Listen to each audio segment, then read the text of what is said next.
D'une capacité de 515 MW, ce projet gigantesque placera la Guinée dans le cercle très restreint des pays producteurs d'énergie électrique au monde. Soit-Petit, c'est le double de Caleta. Soit-Petit va au-delà des besoins d'énergie de la Guinée. Soit-Petit va couvrir à la fois la Guinée et nous allons pouvoir vendre aux pays du voisinage. La Guinée va devenir exportatrice nette d'énergie et l'énergie va être pour la première fois dans l'histoire de notre pays un élément à la fois de croissance et de richesse parce que nous parlons de bauxite, nous parlons d'or. Pour une fois, nous allons parler de vente d'énergie. L'énergie va être un élément de contribution au produit intérieur brut est très important dans les années à venir. Autre secteur en pleine expansion en Guinée, le secteur hôtelier.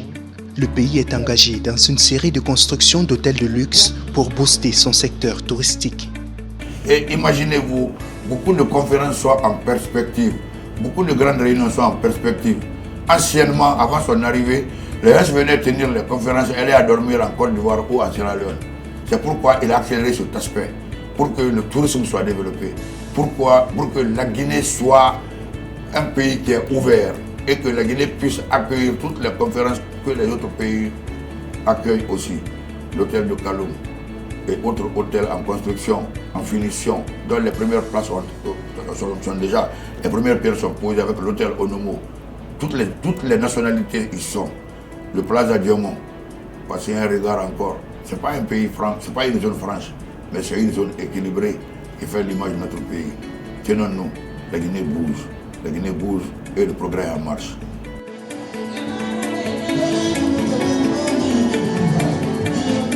Nous sommes à Kaloum, l'une des 5 communes de la ville de Conakry.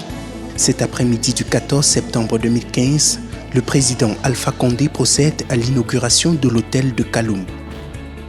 Un vaste complexe hôtelier 5 étoiles d'une superficie de 6000 m², avec 2 suites présidentielles, 6 suites ministérielles, 263 chambres standards et un centre commercial. Le bâtiment comprend 18 niveaux avec 3 sous-sols et des parkings pour 80 véhicules.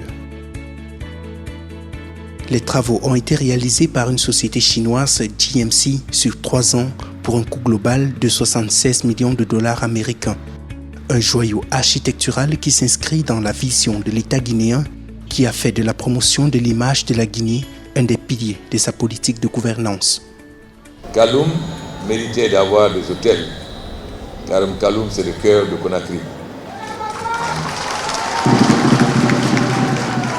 Nous sommes donc très heureux d'inaugurer ce bel outil qui va permettre non seulement de recevoir nos hôtes, mais aussi de développer le tourisme. En effet, après Millennium et Palm Hotel, nous inaugurons aujourd'hui l'hôtel Kaloum. Avant Noon, Radisson, Sheraton, etc. Il est important, étant donné les capacités touristiques de la Guinée dans les 4 régions, que nous ayons de quoi accueillir les touristes qui pourront venir. D'autres hôtels de luxe devraient également voir le jour dans les prochains mois ou dans les années à venir à Conakry, à l'instar du Sheraton avec une capacité de 282 chambres, le Radisson Blu de 249 chambres, ainsi que de multiples complexes hôteliers comme la chaîne Onomo. Ce qu'on a fait ici, c'est pour la population guinéenne et des investisseurs qui vont venir investir en Guinée. Parce que si les investisseurs viennent, il n'y a pas d'infrastructure, ils n'ont même pas envie de rester en Guinée. S'ils viennent, ceux qui trouvent à l'extérieur, ils trouvent ça chez nous, ça les encourage de rester et travailler en Guinée. Les investisseurs, mais également les touristes. Autant d'infrastructures pour développer le secteur touristique guinéen qui jouit d'un fort potentiel encore largement sous-exploité. Parmi les plus grandes attractivités touristiques guinéennes figurent en bonne place les nombreuses îles situées dans la commune de Kaloum. 5 îles qui concentrent le potentiel touristique de la Guinée.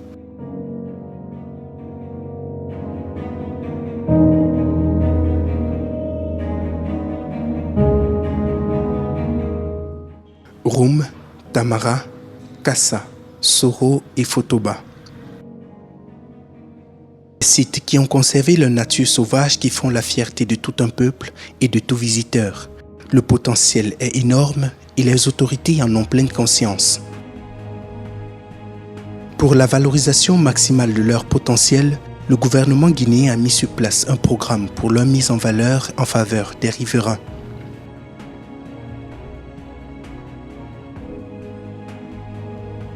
Roum, la plus connue de toutes les îles guinéennes. Située à 7 km du centre-ville de Kaloum, c'est une île essentiellement rocheuse où la population vit de pêche et davantage de tourisme. Quelques équipements seulement sont à même d'accueillir dignement les touristes qui s'y rendent. Une réalité qui a poussé le gouvernement guinéen à mettre sur pied un plan de développement d'infrastructures hôtelières et touristiques. L'objectif est de faire des plages de Roum une destination touristique de renommée mondiale.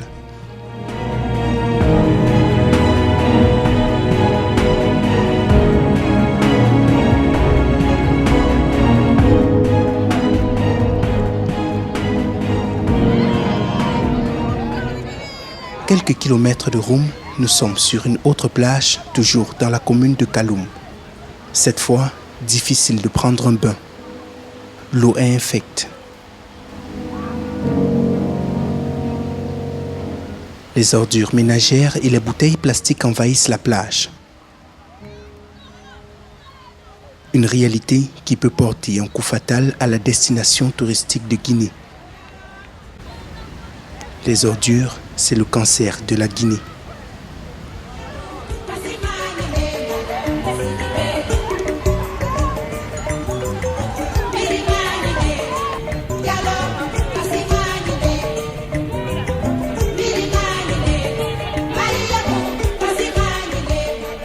Nous sommes au marché de Donka à Conakry.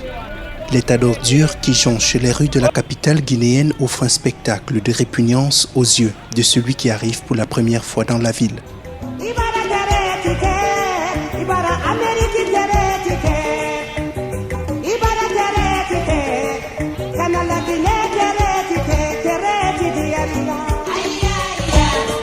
Même scénario ici au marché de Sonfonia, le quartier qui abrite la célèbre université Générale Lansana Conté.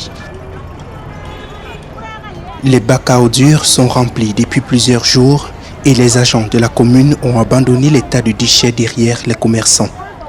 On est très loin de cette Guinée jadis considérée comme la perle de la sous-région en raison de sa situation géographique qui fait d'elle une presqu'île aux côtes bordées de cocotiers et du sable doré. Bienvenue à Conakry, la cité insalubre.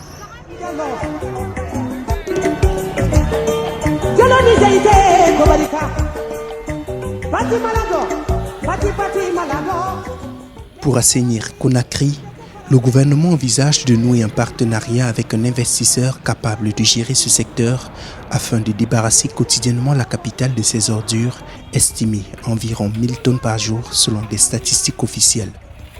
J'ai déjà sous ma main l'appel d'offres ou les titres d'engagement de plusieurs pays. Nous avons le Ghana, nous avons la Turquie, nous avons le Maroc, nous avons le Brésil, nous avons la France, nous avons l'Amérique, beaucoup de pays. Il y a des pays même qu'on a appelés des groupes de zones qui sont engagés à recycler même les matières plastiques qui sont à 80% les facteurs de dégradation de l'environnement. Tout ceci est là avec le ministère de l'Environnement qui a une direction appropriée, le ministère des TP aussi qui a une direction appropriée, le ministère de l'Aménagement de la ville. Les études seraient approfondies et la Guinée avancerait dans ce sens. Et je suis convaincu que cela ira pour le mieux.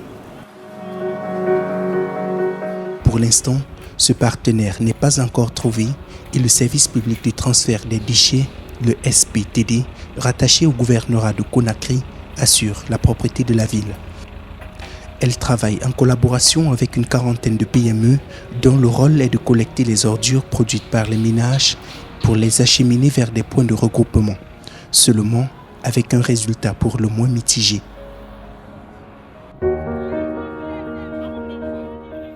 Les autorités municipales ont récemment lancé une vaste campagne de sensibilisation contre les comportements inciviques, mettant à contribution les lieux de culte dont les mosquées et les églises sur fond de menaces de recourir à des amendes pour ceux qui seront pris en flagrant délit de pollution de la voie publique.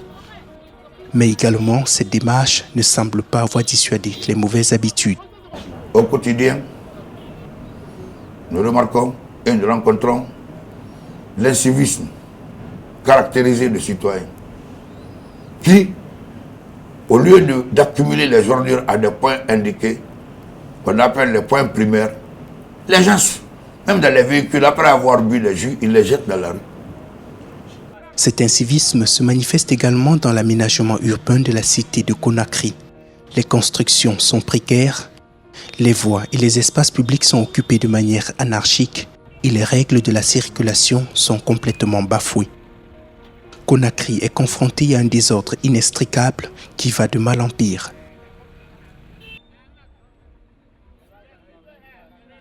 Les diverses approches initiées jusqu'ici par les autorités se heurtent à une forte résistance et on observe chez la plupart des citadins une propension quasi masochiste à s'accommoder du capharnaüm qui s'aggrave à mesure que l'urbanisation incontrôlée s'accélère. Les vieilles habitudes ont la peau dure et les autorités pointent du doigt l'indiscipline des usagers.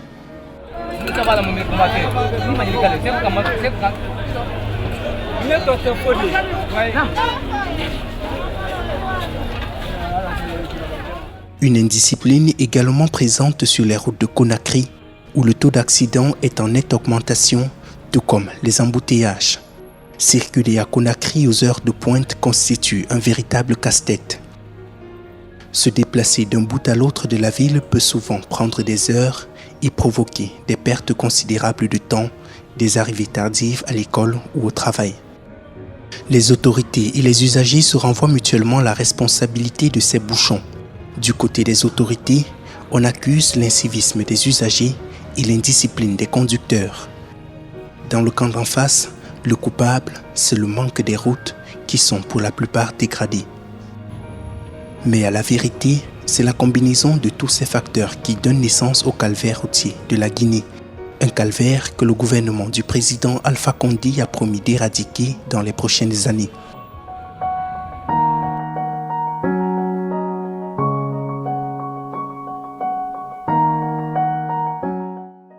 La Guinée est engagée aujourd'hui sur la voie de son éclosion économique et donne l'apparence d'un grand chantier. En quelques années seulement, la nation a fait un pas de géant et des infrastructures jusque-là inédites dans le pays sortent de terre. Le gouvernement table même sur une accélération des grands chantiers et des infrastructures avec un afflux massif des investisseurs qui consacreront l'ouverture économique mondiale de la Guinée.